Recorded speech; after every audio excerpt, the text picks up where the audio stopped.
드리고요. 구입 연도 같은 경우에는 작년 12월 8일경입니다. 당연히 배달 대행 업무를 하기 위해서 구입하게 됐습니다. 충전식은 아니고 배터리 스테이션을 이용해서 배터리를 교체하는 방식입니다. 겨울 같은 경우에는 한 40km 정도고요. 여름 같은 경우에는 50km 초반 정도입니다. 개인적인 단점인데 제가 개인적으로 발판이 없는 바이크를 그렇게 선호하지는 않습니다. 뭐 싫어한다 그런 개념보다는 이렇게 발판이 없는 모델 같은 경우에는 여기다 짐을 따로 또 실을 수 있기 때문에 웬만하면 발판이 있는 모델을 훨씬 좋아합니다.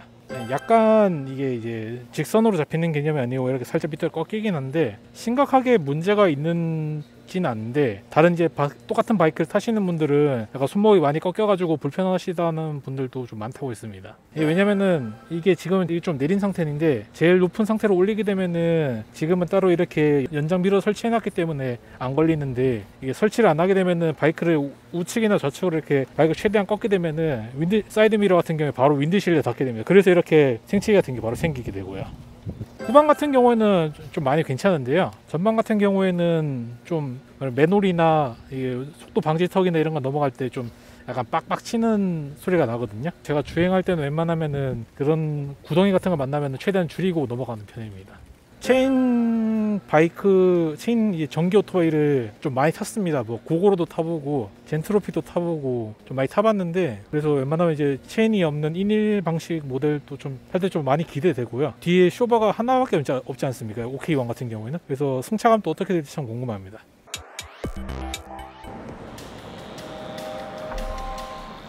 생각보다 바이크가 완성도가 좀 높았습니다. 장기간 주행을 한 게 아니라서 완벽하게 뭐 이렇다 저렇다 가타부타 할 말은 없지만 단시간 타본 거 치고는 생각보다 너무 완성도가 높았어요. 속도도 생각하는 것보다 훨씬 더 잘 나오고, 주행 질감도 체인 바이크만큼 체인 바이크는 이제 동력을 치고 나가는 거라 가지고 확실히 초반 토크감은 확실히 좋은데, 얘가 그 정도까지는 아니지만 훨씬 더 부드럽고 속도도 원하는 만큼 잘 받아낼 수 있는 것 같아서 기분도 좋았고 주행하는데, 말씀을 들어보니까 인일 바이크의 최대 단점이 타이어 교체지 않습니까? 타이어 교체도 이제 충분히 많이 이제 개선돼 가지고 편하게 할 수 있다고 하니까 나중에 수리하는데 아무런 문제가 없다고 하시니까 믿고 구매를 해도 충분히 괜찮을 것 같습니다. 충분히 좋았습니다. 이게 왜냐면 솔직히 많이 안 믿었거든요. 안 믿기도 하고 상담사분한테도 많이 여쭤보고 관계자분들한테도 전화 통화로 많이 여쭤봤는데 좀 믿음이 잘 안 갔거든요. 처음에는 타보고 싱글인데 많이 괜찮다, 이 가격대에서는 그나마 이 정도 나올 수 있는 바이크가 있을까 하는 생각이 좀 들더라고요. 왜냐면 다른 이제 싱글 쇼바 있는 다른 바이크들도 많이 좀 타봤지만 이 정도까지는 아니었거든요. 물론 이제 싱글 쇼바 성능도 있겠지만 시트 같은 경우에도 많이 푹신푹신 해가지고 승차감에 많이 영향을 준 것 같습니다. 확실하게. 솔직히 주행을 하면서는 계기판 같은 거 솔직히 잘 안 보거든요.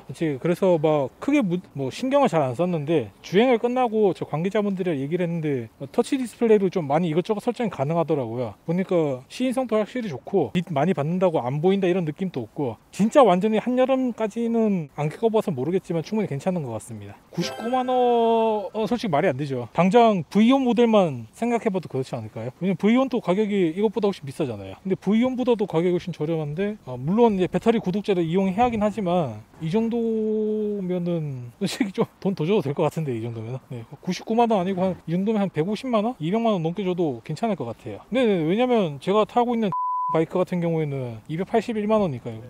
지금 당장 구매할 수 있는 구매 가격이 보증 끝나고 280만원 정도 하지 않나요? 네, 그렇죠. 근데 그래도 탈만하죠, 이 정도면은. 왜냐면은 체인 바이크들은 우선적으로 적당한 키로수를 타고 나면 무조건 체인 정비를 하러 들어가야 하기 때문에 그런 스트레스도 솔직히 많이 없을 거고, 아예 없죠, 그런 스트레스가.